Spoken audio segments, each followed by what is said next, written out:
19वीं सदी के इंग्लैंड का शांत ग्रामीण इलाका, हरी भरी पहाड़ियाँ, छोटे छोटे गांव के घर और सुबह की सुनहरी धूप पूरे वातावरण को ऐतिहासिक और सिनेमा जैसा सुंदर बना रही है।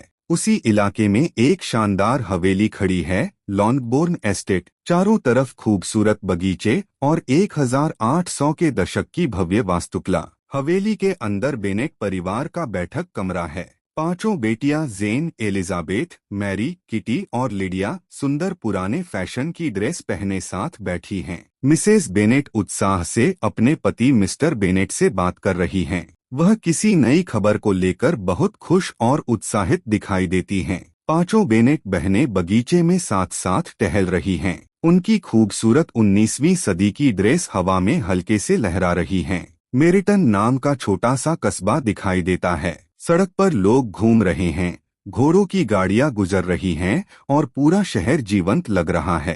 अचानक पूरे शहर में खबर फैलती है कि एक बहुत अमीर कुंवारा युवक इस इलाके में रहने आ रहा है। लोग आपस में फुसफुसाते हुए इस खबर पर चर्चा करने लगते हैं। नेदरफील्ड एस्टेट नाम की एक शानदार हवेली दिखाई देती है। सूरज ढल रहा है और उसकी सुनहरी रोशनी हवेली को और भी भव्य बना रही है। चार्ल्स बिंगले घोड़े की गाड़ी में बैठकर नेदरफील्ड एस्टेट पहुंचता है। वह एक सभ्य और आकर्षक युवक है। बिंगले मुस्कुराते हुए गांव वालों का अभिवादन करता है।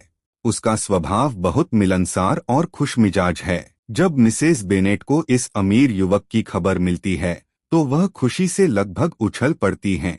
एक भव्य बॉल डांस का आयोजन होता है। बड़े बड़े झूमर, संगीत और नाचते हुए अभिजात लोग उस माहौल को शानदार बना देते हैं। जेन बेनेट और चार्ल्स बिंगले एक साथ नृत्य कर रहे हैं। उनके बीच धीरे धीरे एक मधुर रोमांटिक माहौल बनने लगता है। एलिजाबेथ बेनेट थोड़ी दूरी से सब कुछ देख रही है। उसके चेहरे पर आत्मविश्वास और बुद्धिमत्ता साफ झलकती है। उसी बॉल में एक और व्यक्ति खड़ा है, फिट्जविलियम डार्सी। वह गंभीर, गर्वीला और बेहद रईस दिखता है। कोई डार्सी से कहता है कि वह एलिजाबेथ के साथ नृत्य करे। डार्सी ठंडे अंदाज में मना कर देता है। एलिजाबेथ यह बात सुन लेती है और उसे यह व्यवहार बिल्कुल पसंद नहीं आता। एलिजाबेथ अपनी सहेली के साथ इस बात पर हल्के व्यंग्य के साथ मुस्कुरा देती है। कुछ देर बाद डार्सी चुपचाप एलिजाबेथ को दूर से देखता है। जेन और बिंगले नेदरफील्ड के बगीचे में साथ टहल रहे हैं। दोनों के बीच रोमांटिक बातचीत होती है और चारों तरफ सुनहरी धूप फैली हुई है। एलिजाबेथ अकेले खेतों में टहलते हुए गहरी सोच में डूबी हुई है। मेरिटन शहर में ब्रिटिश सैनिकों का आगमन होता है। लाल वर्दी पहने सैनिक पूरे शहर का ध्यान आकर्षित करते हैं।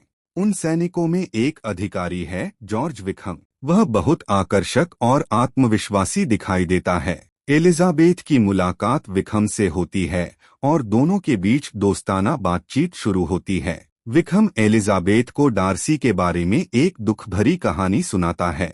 यह सुनकर एलिजाबेथ के मन में डार्सी के प्रति अविश्वास पैदा हो जाता है। दूर खड़ा डार्सी एलिजाबेथ और विकहम को बात करते हुए देखता है। एक और बॉल डांस का आयोजन होता है। एलिजाबेथ अनिच्छा से डार्सी के साथ नृत्य करती है। नृत्य करते हुए दोनों के बीच तीखी लेकिन बुद्धिमत्तापूर्ण बातचीत होती है। इसी दौरान मिस्टर कॉलिंस लॉन्गबोर्न पहुंचते हैं। वह थोड़े अजीब और बहुत औपचारिक स्वभाव के व्यक्ति हैं। बैठक कमरे में मिस्टर कॉलिंस गर्व से अपनी बातें करते रहते हैं। कुछ ही समय बाद वह एलिजाबेथ को विवाह का प्रस्ताव दे देते हैं, लेकिन एलिजाबेथ विनम्र लेकिन दृढ़ता से इस प्रस्ताव को अस्वीकार कर देती है। मिसेस बेनेट इस बात से बहुत नाराज और निराश हो जाती हैं। दूसरी तरफ मिस्टर बेनेट शांत बैठकर पूरे परिवार की इस हलचल को देख रहे होते हैं। बाद में शार्लोट लुकास मिस्टर कॉलिंस से बातचीत करती है। मिस्टर कॉलिंस शार्लोट को विवाह का प्रस्ताव देते हैं। शार्लोट व्यावहारिक सोच के साथ यह प्रस्ताव स्वीकार कर लेती है। कुछ समय बाद एक छोटे चर्च में शार्लोट और मिस्टर कॉलिंस की शादी हो जाती है। एलिजाबेथ बाद में केंट में शार्लोट से मिलने जाती है। वहां रोसिंग्स पार्क नाम की विशाल हवेली दिखाई देती है। इस हवेली में लेडी कैथरीन डी बर्ग रहती हैं, जो बहुत घमंडी और प्रभावशाली महिला हैं। एलिजाबेथ की उनसे पहली मुलाकात होती है। उसी समय डार्सी भी रोसिंग्स पार्क पहुंचता है। रात के खाने के दौरान डार्सी बार बार एलिजाबेथ की ओर देखता है। एक दिन एलिजाबेथ वसंत के बगीचे में अकेले टहल रही होती है। डार्सी घबराते हुए उसके पास आता है। वह भावुक होकर एलिजाबेथ से अपने प्रेम का इजहार कर देता है, लेकिन एलिजाबेथ गुस्से में उसका प्रस्ताव ठुकरा देती है। वह डार्सी पर जेन और विक्रम के साथ अन्याय करने का आरोप भी लगाती है। डार्सी दुखी होकर वहां से चला जाता है। अगली सुबह एक शांत रास्ते पर डार्सी एलिजाबेथ को एक पत्र देता है। एलिजाबेथ अकेले बैठकर वह पत्र पढ़ती है। पत्र में विक्रम के बारे में कई चौंकाने वाली सच्चाइयां सामने आती हैं। उसे पता चलता है कि विक्रम जुआ खेलता था और पैसे बर्बाद करता था। यह भी पता चलता है कि उसने डार्सी की छोटी बहन को बहकाने की कोशिश की थी। यह सब जानकर एलिजाबेथ धीरे धीरे सच्चाई समझने लगती है। वह खेतों में टहलते हुए अपने फैसलों के बारे में सोचती है। डूबते सूरज की रोशनी में वह दूर क्षितिज की ओर देखती है और गहरी सोच में डूब जाती है। एलिजाबेथ कुछ समय बाद अपने रिश्तेदार गार्डिनर परिवार के साथ खूबसूरत दर्बीशायर की यात्रा पर निकलती है। घोड़े की गाड़ी हरी भरी पहाड़ियों और मनमोहक घाटियों के बीच से गुजरती है।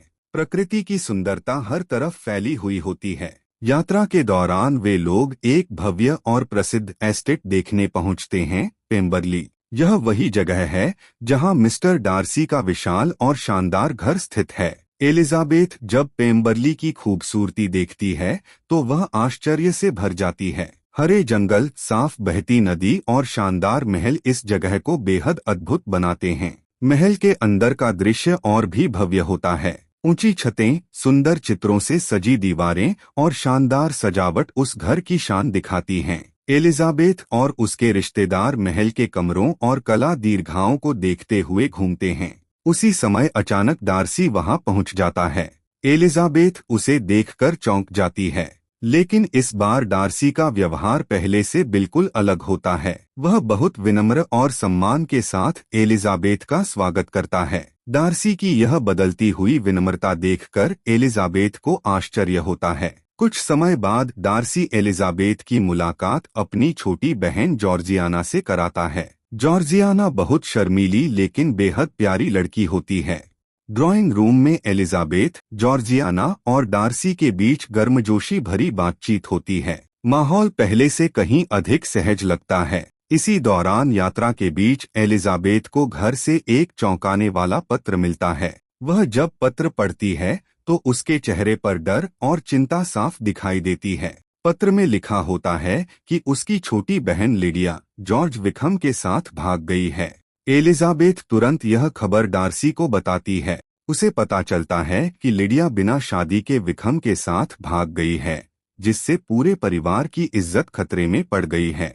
उसकी कल्पना में वह दृश्य उभरता है जब लिडिया हंसते हुए विक्रम के साथ भाग रही होती है।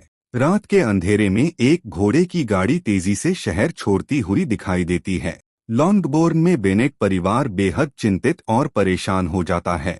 मिस्टर बेनेट तुरंत घर छोड़कर लिडिया को ढूंढने के लिए निकल पड़ते हैं। एलिजाबेथ अपने परिवार की बदनामी के डर से चुपचाप रोने लगती है। यह सब सुनकर डार्सी गहरी सोच में डूब जाता है। आखिरकार वह एक गंभीर फैसला करता है। वह चुपचाप लंदन जाने के लिए निकल पड़ता है। लंदन की अंधेरी और भीड़भाड़ वाली सड़कों पर डार्सी विक्रम को ढूंढता है।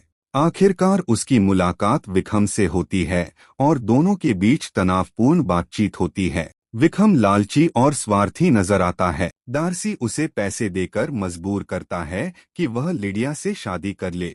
इस बीच लिडिया स्थिति की गंभीरता को समझे बिना खुश और बेफिक्र दिखाई देती है। आखिरकार लंदन के एक छोटे चर्च में लिडिया और विक्रम की शादी कर दी जाती है।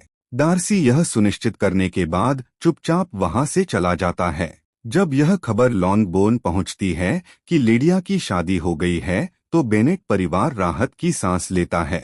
कुछ समय बाद एलिजाबेथ को पता चलता है कि इस शादी को करवाने में असली मदद डार्सी ने की थी। यह सच्चाई जानकर एलिजाबेथ के मन में डार्सी के प्रति सम्मान और कृतज्ञता पैदा हो जाती है। कुछ समय बाद लिडिया और विक्रम शादी के बाद लॉन्गबोर्न लौटते हैं। परिवार के सभी लोग उन्हें देखते हैं, लेकिन माहौल थोड़ा अजीब और मिलाजुला होता है।